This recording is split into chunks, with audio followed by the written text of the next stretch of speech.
jobs. Okay? Russia, if I may, President Putin is bombing Ukraine. Yeah. Do you still believe him when he tells you that he wants peace?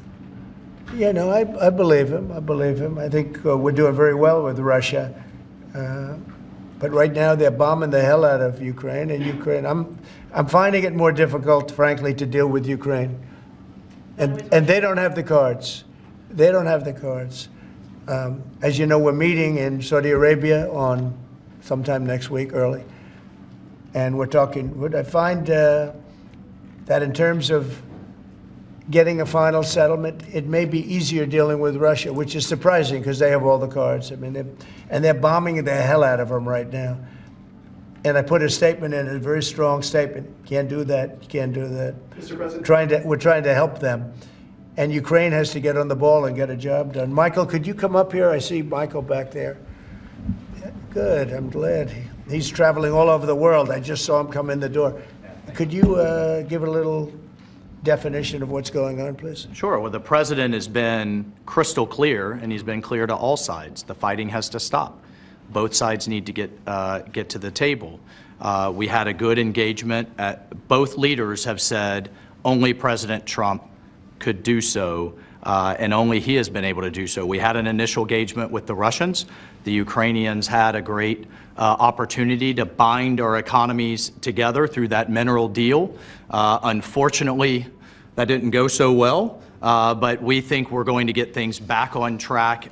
Secretary Rubio, myself and Ukrainian delegation will be meeting in Saudi Arabia next week to get these talks back on track, get the ceasefire in place, and drive peace home under President Trump's leadership. I think both parties want to settle. I think if I wasn't president, this war would have had no chance of settlement, zero chance.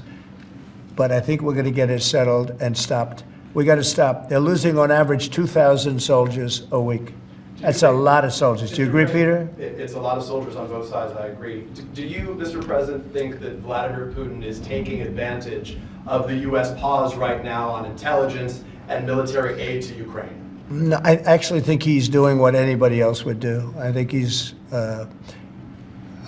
wants to get it stopped and settled, and I think he's hitting them harder than he's been hitting them. And I think probably anybody in that position would be doing that right now. He wants to get it ended, and I think Ukraine wants to get it ended, but I don't see, it's crazy. They're taking tremendous punishment. I don't quite get it, but I suspect, Michael, he probably wants to get it ended.